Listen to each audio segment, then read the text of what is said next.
Okay, this is a test. This is BelGeode, and we are back in Microsoft Flight Simulator.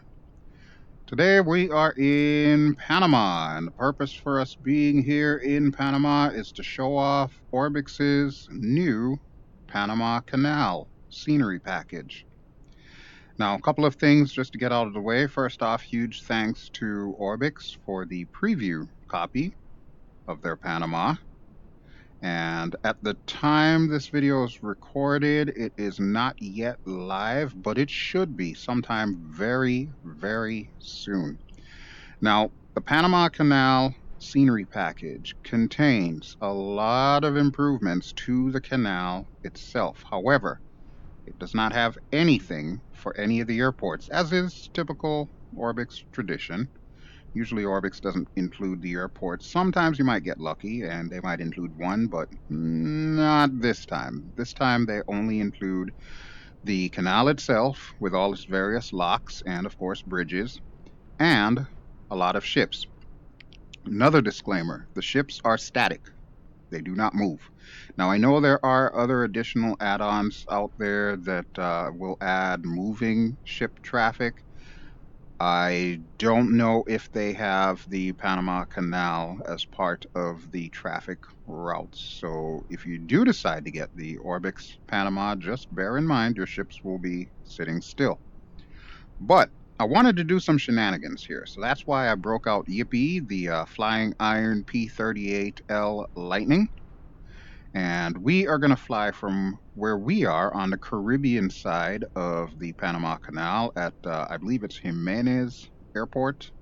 I'll have the little pop-ups, little yellow text at the bottom of the screen to tell you exactly where we are. And we're going to be flying to Panama City on the Pacific side of the Panama Canal. So basically, we're going to follow the route that the boats would take, the ships that would be transiting the Panama Canal. All right, so now that we know what we're going to do, let's go ahead and hop into YIPPEE, and we'll go ahead and get started. Okay, so one of the first things that I'm going to tell you, part of the reason why I'm doing this as a test and not like a full-fledged video, because it's Orbx, there are some FPS hits, shall we say. Now, I have tried to compensate for that by turning down as much as I can, since I am in VR, and obviously I'm using much more resources than someone flying on 2D screen.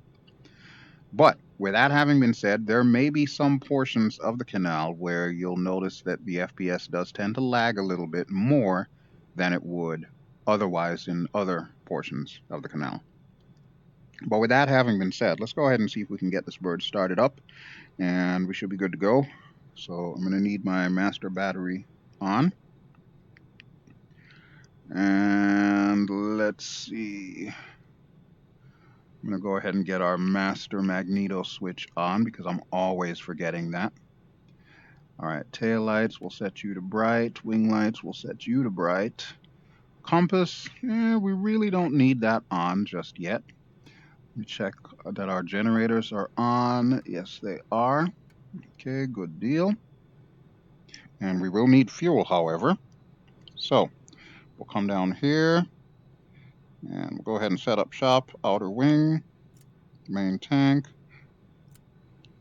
cross tanks. Okay, I think that's what I want, reserve tank there.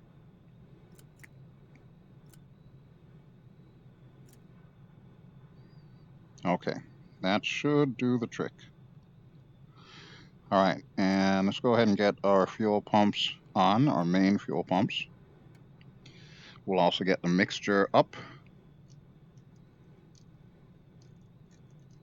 There we go, mixture is full. We will need the prop pitch up, so let's go ahead and put that up. Now I'm just using a rotary on my Virpil throttle that will move both of them at the same time. If I need to move just one, I can always use the mouse, or I guess if need be, I could probably use the touch controllers and take care of it that way. But we won't need to do that. We should be good as is. I am going to crack the throttle a little here. So we'll put it to its start position, so to speak. And let's go ahead and get the canopy closed. Because remember, with the Lightning, you want to make sure that you have your canopy closed before engine start. Otherwise, the airflow might disrupt something and you'll be bobbing all over the place. Truth be told, I don't know if that's actually modeled, but that's what the 1940s training video said, so that's why I do it that way. All right, let's make sure our parking brakes are on. Okay, parking brakes are on. We're just about ready for an engine start, so let's get left engine on. Oh, that was nice and easy. I didn't have to use the energizers this time. All I did was just turn the magneto switch. All right, well, let's get the right engine on.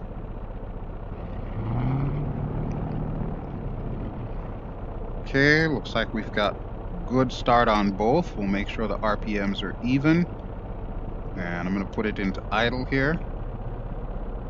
So right around 900 revolutions per minute.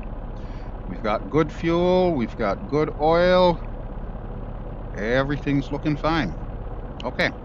And you can see I've included the GPS just to remind you about like the GPS and stuff like that. This thing does have a little iPad. It is actually right down there. You can barely see it beside the seat there. However, you can show the tablet by just clicking on that metal plate and it'll pop up in front of your face. So just to go over really quick what it has, it's got your checklist. It's got your V-speed, so that tells you what you should be shooting for as far as mile per hour or knots. Live status will tell you how the engines, the fuels, everything's going. And this is more of a graph version of the same thing. Your loadout will tell you how much gas you have. Yellow indicates the tanks that you're currently using, so you can see I'm on the reserve tanks for takeoff. After takeoff, we'll switch it to the main, and then we'll put it back onto reserve for landing. Autopilot. Pretty self-explanatory. This thing technically does not have an autopilot, but for ease of use, it's included. And then finally, settings. So we can hide the yoke if we want. We can add or remove the GPS. We can enable hypoxia or engine damage. I usually keep engine damage off. Not that I have, low confidence in my abilities, but it's just that, especially when dealing with scenery such as Orbx, even though their bridges might be phenomenal, if I decide to do some shenanigans and go under them, that could become a problem. So, just to be on the safe side, we'll keep that off. But I want to have fun here. All right, I'm going to keep it on loadout. That way I can keep an eye on what my gas is doing. And we'll just close that out. All right, now, landing lights. Where are my landing lights? There are my landing lights. And we'll get the compass switch on. The gun heaters, of course, we don't need, so we're not going to worry about them at all. All right, now, next order of business. Let's go ahead and contact the tower. Let me make sure my radio's on. Yes, it is. Transponder, however, is not on, so let's turn that on. Put it on standby. And we really should have this at 7,000, so I'm going to change that. Set to 0. Set to 0. Set to 0. So 7,000. That's what we're going to be squawking. For now, anyway. Alright, so first things first, we'll get ATIS. Jimenez Airport information, Whiskey 1700 Zulu. Wind 005 at 20. Ooh. Visibility 6. Sky condition, few clouds at 2,500 feet, a few clouds at 4,900 feet. Temperature 32. Dew point 10. Altimeter 29.86. Alright, let's set our altimeter. Runway 36 in use. Landing and departing runway 36. VFR aircraft say direction of flight. All aircraft read back hold short instructions. Advise controller on initial contact you have Whiskey. Okay, we have Whiskey. Alright, so we're going to tell them we're departing straight out. Ground Lockheed November 70 Alpha Golf Bravo with Whiskey request taxi to the active straight out departure. Lockheed November 70 Alpha Golf Bravo taxi to an hold short of runway 36 using taxiway Alpha cross runway 36. Contact tower on 118.5 when ready. Taxi to and hold short runway 36 via taxiway Alpha cross runway 36 Lockheed Alpha Golf Bravo. Okay, so the reason why we've got my AI co-pilot Kara's voice on is because I've been flying the Cessna Skymaster lately, and I kind of like having her there. However, this is a single-seater, so we don't need her voice. We just need our voice, or my voice. Alright, but we did get clearance to taxi, so we are good to go. I'm just making sure everything looks good. Yep. We won't need oxygen because we're staying below 3,000 feet for this flight. Like I said, we're going to do some shenanigans here. But one thing that I do want to do is I do want to make sure that all of this stuff is open. So we're going to go ahead and open that up. Okay. So that's the intercoolers, and I believe this is already on auto. So yeah, we should be fine there. All right, let's go ahead and get the brakes off. And I'm gonna turn myself a little to the right so I don't hit this guy. So yes, we're gonna need to taxi all the way to the end, turn around, and then come back. Now, there is a little bit of a back taxi, which you might have caught when Kara called for clearance to taxi. So what we'll do is when we get to the end of the runway, we'll call for clearance to take off, and then we'll do a little bit of a back taxi. We'll turn around at the runway's end, and then we'll go ahead and get going. Now, it will take us a little while to get to the end of the runway, so I'll be cutting to the outside view momentarily as soon as I make sure that we're properly lined up and that we've got a decent amount of speed to keep moving forward, which looks like we're good. And I do have to admit, this is probably not the best aircraft to take to do sightseeing around the Panama Canal, since, of course, our visibility is greatly limited by the fact that we've got these two massive engines on either side, and, of course, the wings. But with that having been said, we do have some phenomenal exterior camera views that we can use. So let's check one of them out right now.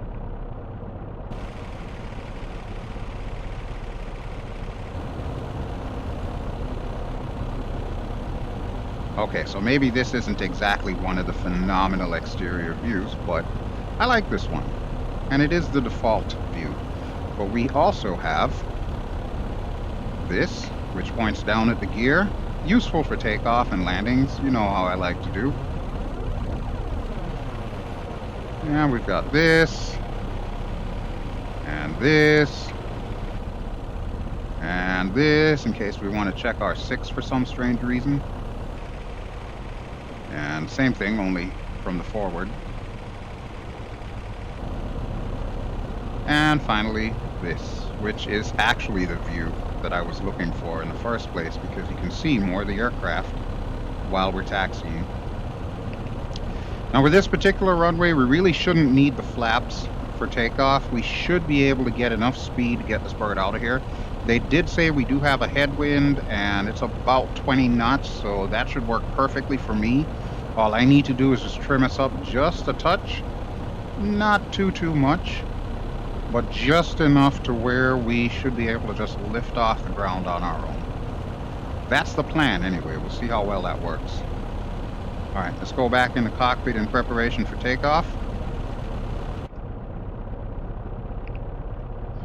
Now, originally when I was going to do this video, I was actually thinking of using other aircraft. I was going to try the YIPPEE Q200 because I still need to do a full-fledged review of that one. However, the combination of Orbx scenery plus YIPPEE being such a high-quality, high-textured product means that I was losing a lot of FPS, and it really wasn't suiting my needs. I also tried the Corsair, the Milviz Corsair, which, as you know from watching this channel, is my absolute favorite warbird. This bird that we're in right now is my very close second favorite warbird. However, the problem with the Milviz Corsair is not as much a problem as it is a feature. If you go under a bridge, especially an Orbx scenery bridge, you hit this invisible wall and it breaks your prop. And I actually have a, well, to me, funny video where that happened and I had to come in for an emergency landing in a field. I may put that up on Facebook separately, but I kind of want to have something for YouTube that actually shows me flying. So hopefully we won't have any issues with this bird and invisible bridges. All right, parking brakes are on. I did turn on the landing lights before, right? Yes, I did. Okay, let's get our transponder to alt. There we go. All right. And I want to say we are good to go. Oh, we will need the fuel pumps on. The emergency pumps are what we turn on when we're going to take off. We'll turn those off after we take off. But let's go ahead and contact him in his tower and tell them we would like to get the heck out of here. TMNS Tower Lockheed November 70 Alpha Golf Bravo ready for straight out departure at runway 36. Lockheed November 70 Alpha Golf Bravo altimeter 29.85 wind 005 at 20. Straight out departure approved. Cleared for takeoff runway 36. Cleared for takeoff runway 36. 36 Lockheed Alpha Golf Bravo. Okay. So remember, we're going to do a little bit of a back taxi here. So I get the brakes off and we'll go ahead and give her some power. We'll go down there and there should be a turnaround right at the end of the runway. And then we'll line up and go for it. Now remember, this is a default airport. The one that we're landing at is also a default airport. The only Panama airport that I could find online was in the marketplace, actually, inside the sim. And that was for Tocumen, which I believe is the main international airport in the city where we're going, in Panama City. I didn't want to land there, though, because that's more commercial. There's another smaller airport that's kind of like, I don't want to call it an executive airport, but it's more of a GA type of airport, and it's like nestled in downtown. You'll see once we actually get there, because I'll overfly the airport so that way you get a better look at what we're going to need to come down into. But the runway is considerably shorter, and additionally, there's buildings on either side. So it's a little bit of a challenge, and I'm hoping with this bird I should be able to pull it in, but again, we'll see. See how well it works. All right, but here we are at the end of runway 36. So we're going to turn ourselves around here. Coolant is a little bit high, so before we actually take off, I'm going to need to open those coolant flaps. Definitely don't want this thing overheating on our rollout. All right, let's go ahead and get ourselves in position here.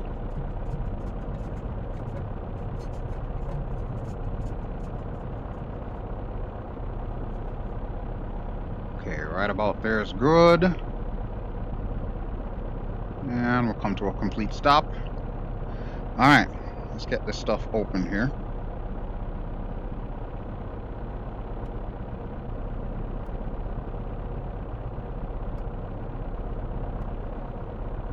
Okay, I think that should be good. And what about these?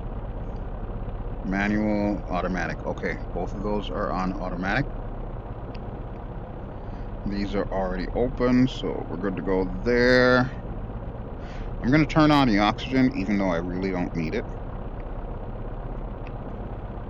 Okay, so we should be good to go. So you know what it's time for, folks. Brakes down, throttles up.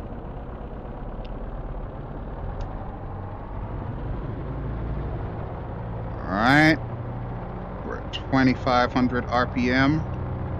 Brakes off. 85% throttle. Now I have not trimmed at all, so we'll see what she does when we reach about 100 knots, which is right about now. And I'm going to gently pull us up. There we go. Nice and easy. Nice and easy. All right, let's get the gear up. And now I'm going to trim us up just a touch. So little trim wheel moving there. We're going to head out to sea first, and then we will turn around and check out all the various ships and whatnot. We'll pull our prop pitch back a bit, so that way we're below the red line. I believe 2650 is what the training manual recommends, so we'll keep it like right about there. Manifold pressure is currently fine at 85% throttle, so we're good. And like I said, we're not going to go over 3,000 feet, so we should be fine as is. I don't think we're going to run into a situation where we will need to lean our mixture or anything like that. We can if we want, just to see if we can get some more horsepower out of it, but since we're this low, it's probably not a good idea. Alright, so we just passed the time climb waypoint that is arbitrarily put in here, and we're going to end rig. So we're going to hang a left here. Lockheed Alpha Golf Bravo, leaving my airspace frequency change approved. PMNS Tower Lockheed November 70 Alpha Golf Bravo frequency change. I'm also going to not use the autopilot on this one. I don't really feel the need for us to contact the tower. We'll worry about that when we get a little bit closer. But yeah, there is the beginning of the Panama Canal. So right now, technically, we're over the Caribbean Sea. And you can see where all the ships are just kind of gathered there. So my first bit of shenanigans, I'm going to go over those docks right there with those cranes. And then we're going to go over those docks there. And then we're going to see if we can get under that bridge. And hopefully, it won't treat me the same way it treated me in the Corsair. We're about to find out anyway. Alright, let's get through the clouds here. I'm going to pull our manifold pressure down to about 30-ish. And I'm going to pull our prop pitch down to about 2,500. And there's my first target. I use that term loosely. Alright, let's go to the outside view and we'll check out these docks and cranes.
Alright, that was the bridge that wrecked my Corsair, but we seem to be fine in the P-38. You may notice there's a little bit of stuttering. I think that is more than likely because of the scenery package itself.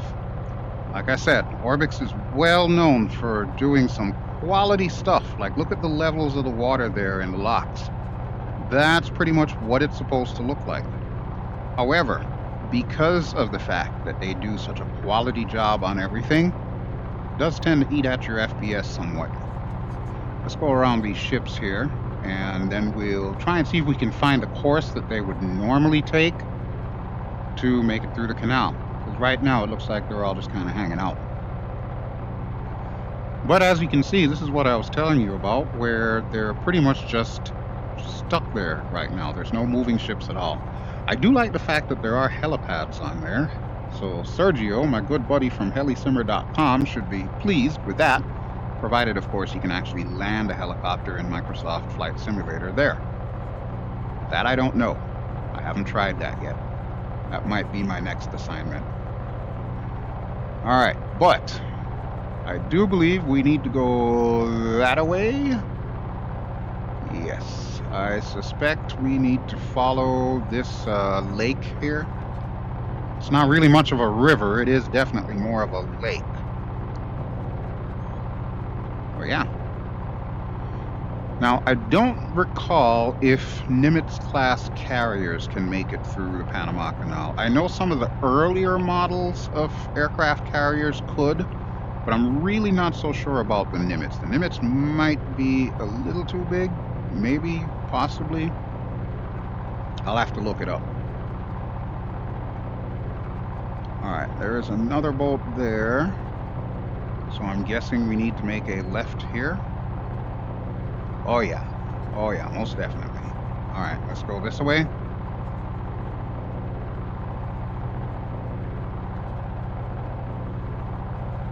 And we'll just look for all the big ships. And that'll guide us through. Now, what is that? Is that like one of those dredge ships? Or is that a fishing trawler? Not quite sure.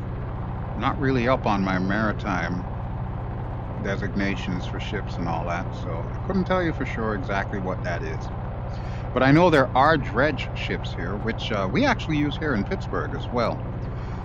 You know, whenever there's like storms and so on, or I guess in the case of Panama, hurricanes, if they come through and they drop like a lot of sediment into the river or into the lakes or even in the locks themselves, that could create a problem because it might create like a shallow draft. And if that happens, you have a big, heavy ship like this trying to get through, and all of a sudden you're running aground. That is no bueno. That is no bueno at all. So the dredge ships, that's pretty much what they do, is try to keep the channel itself clear enough and deep enough so that ships like this can make their way through. I'm sure it's probably a thankless job, but, you know, it is what it is. All right, let's go back to the outside view, and we'll pick a different camera this time.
Yes, one thing I will say that I absolutely love about this area is how they've done the water.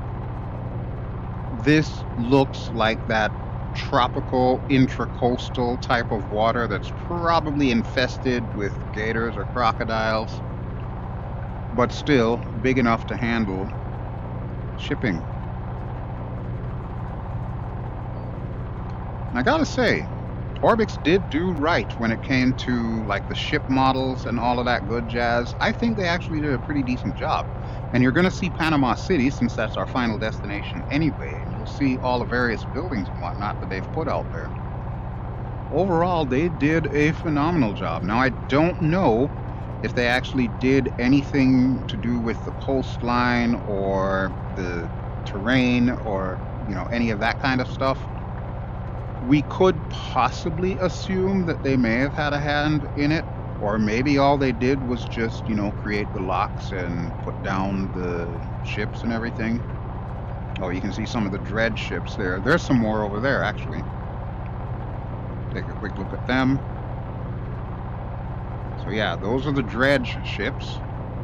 We definitely have those here to clean out the river, or at least make it deep enough for boats to go through. And look, there's another bridge. 2 bridges. Definitely not going under those, though, that's for sure. So believe it or not, folks, we're already halfway through. There is another bridge similar to the one that we went under earlier, and once we reach that bridge, that is pretty much the outskirts of Panama City. So we should be there shortly. If I had to predict, I would say probably in about 5, maybe 7 minutes. Something along those lines. But yeah, this is going to be a short video, relatively speaking. Alright, looks like we've got a military vessel coming up. Let's go outside and see what type it is.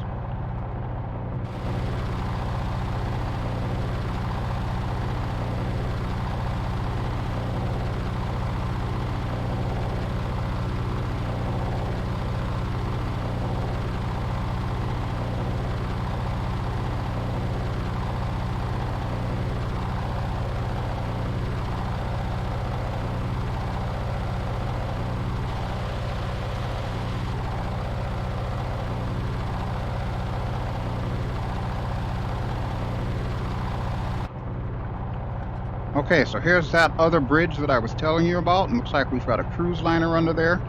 Don't know if we've got enough power to be able to pull off a loop, but we're going to see if we can. Hopefully this bridge will treat us just as well as the other did. We'll find out in a second anyway. So good morning, Love Boat.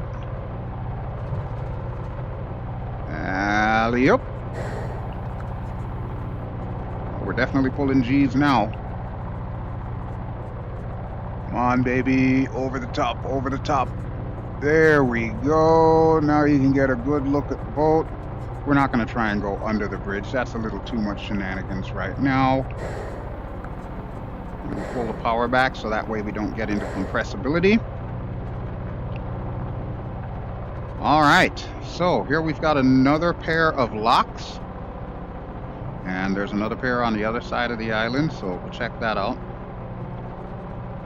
Well done as far as the design of these go. I would say they pretty much nailed what they're supposed to look like. Of course, bear in mind, I've never been to Panama, so I have no clue. But just from pictures that I've seen, you know, from family that have been in the Navy and have made this transit, kind of looks about right. And my dad, when he was a youngin', he was actually in the Merchant Marines, and the ship that he was on had to go through the Panama Canal as well. So yeah, hopefully it all lines up. Maybe I'll have him watch this video and tell me. Looks pretty cool. Look how big that oil tanker is. Wow. So I guess the real question is, how much bigger than that is, say, a Nimitz-class carrier? Because I know those ships are pretty big, but I'm not so sure if it would be considered larger or smaller than a Nimitz. Guess I could always check DCS World, huh? Oh look, there's Evergreen. Huh. Well, thankfully you won't be getting stuck in this canal. And we're a little too high up to go under this bridge, so we'll do it the old-fashioned way. We'll go over it. Incidentally, you see that airport just behind that hill? That's where we're landing. But we're not landing just yet. We're going to go a little further out. There is another airport around here too. I think that is it off in the distance there. We're definitely not landing there. We're going to hang a left and we're going to pull some shenanigans around Panama City just to check out their skyscrapers. You know, we've got to do quality assurance here, make sure that Orbx did a decent job. But there, at least you can see the Panama City skyline. See that? That's pretty cool. That is really cool. That's the kind of stuff that we expect out of Orbx. And I'm assuming this is like a resort island. I don't know the names of any of these places, but it sure does look cool, doesn't it? What looks like 3 hotels there, a whole bunch of marinas, and take a look at these yachts. Let's go to the outside really quick and I'll fly over.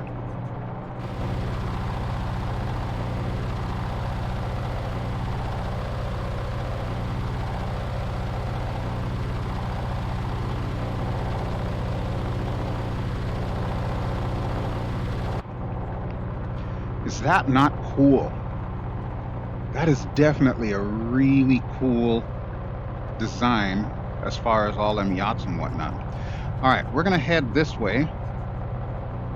And again, apologies if the resulting video is a little stuttery. This is why I did this one as a test and not a full recording. This is why it's being done as a chill vid, because of the fact that, yeah, we're definitely having some issues. Now, at the time of this recording, we're still on Sim Update 7. Well, technically it's just after World Update 7, so Australia's in. Sim Update 8 is currently in beta testing. However, I am not a part of the beta testing team. From what I've heard, there are going to be some improvements to VR, bug fixes mainly, but also some performance improvements. So hopefully, once that actually drops, we should have less of what you are seeing right now on this video. I'm going to cut through here. Oh boy, this is going to be tight. This is going to be tight. Let's go to the outside view and do this.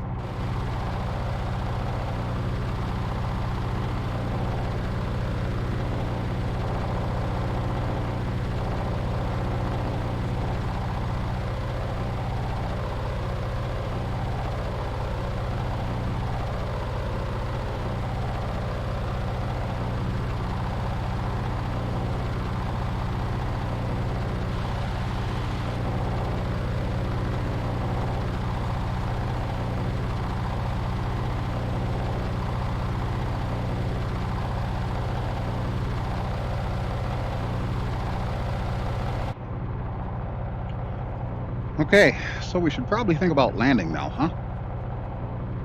So we got to go just past that hill, and our airport is off to the other side. So let's see if we can contact them really quick. Nearest airport list. MPMG is what we want. Tune the tower. Request full stop.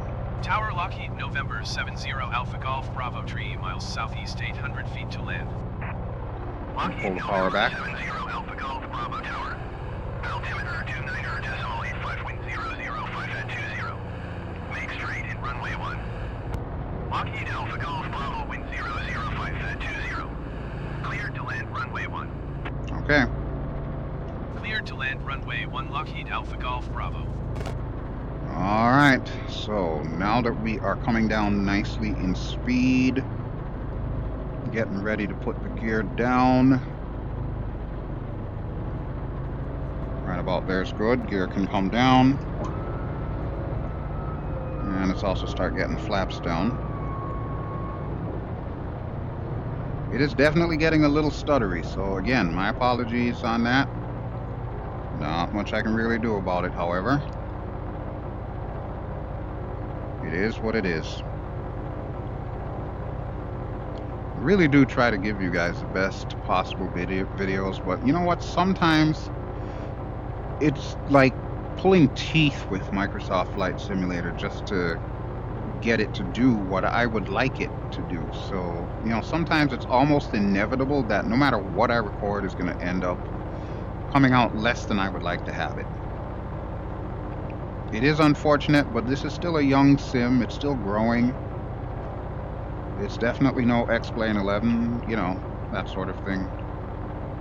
Although, I am looking forward to X-Plane 12 just to see what they come up with. I know they're not going to come close to what we have here in Microsoft Flight Simulator as far as like the ground textures and whatnot goes. But if they can make changes in the atmosphere and all of that good jazz, I'll be happy with that. Alright, let's start pulling that power back and we got some more trim going. Okay. Coming down awful steep, but from the looks of it, it looks like this is a pretty short runway, so we're going to need all the distance we can eke out of this thing. Alright, full flaps. Let's get the power up. You can see we're already below the glide slope, so I can't even imagine just how much of a glide slope you've got to have on this thing to nail it on the numbers. But even with the winds kind of messing us about here, we should be able to pull this off. Let's come over that tree. I think we just passed a government building or something. Maybe El Presidente's house? Who knows? Alright, right about here is good, so we'll go ahead and drop the power all the way. We're down. Very nice, very nice. I like it. Do I still have my landing lights on, or did I turn them off? I still have them on. Okay, good deal. Alright, so we passed our turn off there, but there should be another one coming up. Golf Bravo turn, next taxiway. Working on it, bud. Working on it. Let me get the flaps up. And where exactly is this taxiway he wants me to turn off? Is that it? That does not look like a taxiway at all. But we're going to take it. Again. Alpha Golf Bravo contact ground on 121.7. Okay, no problem, bud. Going to 121.7 Lockheed Alpha Golf Bravo. Again, this is a default airport, so we really can't expect too much magic going on here. But since there so far is not an add-on airport for this, we get what we get, really. But we do have some interesting planes here. Looks like a Kodiak right there, and there's another quickie just to remind me that I can't use the quickie for this video because it eats too much FPS, unfortunately. It's such a wonderful plane, though. And look at those. Look at all that paint scheme on those buildings there. What is that, a mall or something? Certainly does look festive. Huh. Alright, where are we going to park this sucker? How about next to the quickie? I think that should do. And then we'll be good to go for this test video.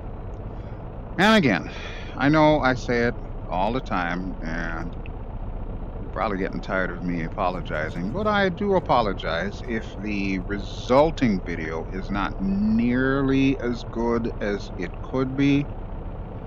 Like I said, one of them days where Microsoft Flight Simulator just seems to be hit or miss. But be that as it may, I hope the majority of the video came out well, and of course if it did, you know what to do. Go ahead and throw a like my way. Alright, let's get our parking brakes on. Now we can turn off the landing lights. Okay. And we'll go ahead and get our other lights off. There we go. And I just realized we're still on the reserve pumps. And we still have our fuel pumps on. Just out of curiosity, how much gas do we use out of the reserve tanks? Wow, we're down to 16. See, this is why after you take off, you're supposed to take it off the reserve tanks and put it on either the wing or the main tanks. I think you're supposed to use the wings first and then go to the main and then go to the reserve for landing. But all the same, at least we had enough gas for this. Thankfully, we weren't going too far. I'm gonna go ahead and turn off those fuel pumps though. And we'll go ahead and get our prop pitch down.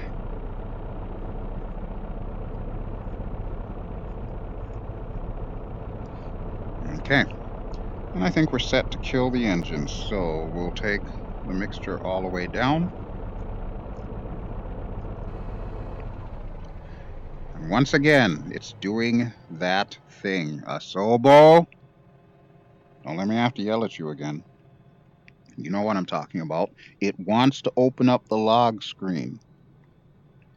We don't want it to open up the log screen, but it's trying to in VR. From my understanding, you fixed it in like 2D. Oh, what am I doing here? I'm turning this back on. I don't want to turn that on. Well, at least we know the engine works.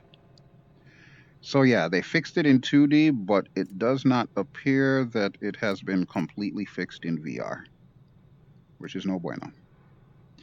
So, see if you can do something about that, please, Asobo. I would greatly appreciate it if you could do something about that. All right, so while I'm turning everything off, again, I do want to thank you for watching. This has been BelGeode, and I have been flying in Microsoft Flight Simulator. The aircraft that we've been using for our flight today has been the FlyingIron Simulations P-38L Lightning. And this particular one, this livery is called YIPPEE. This is the 5,000th P-38 ever built. It is no longer flying. Unfortunately, it crashed at some point in time in the past, so it no longer exists in the real world.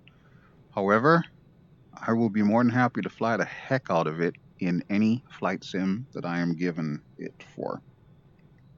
All right, it's powered down. Turn this off. Don't need oxygen. And battery off. Okay. Not sure why that was going in the ground there, but again, it is what it is. But yeah, like I said, thank you as always for watching, and that will conclude this chill vid for right now. Like I said, if you enjoy what you've seen, please feel free to give me a like. Don't forget to subscribe if you haven't already done so. Stay tuned. We'll have like a full production video at some point in time soon. They're easily identifiable because they always start with the Microsoft Flight Simulator theme and of course my nifty little hat logo for the title screen. But for right now, I will bid you all adieu, and I hope you have an excellent day. This is BelGeode signing out. Ciao.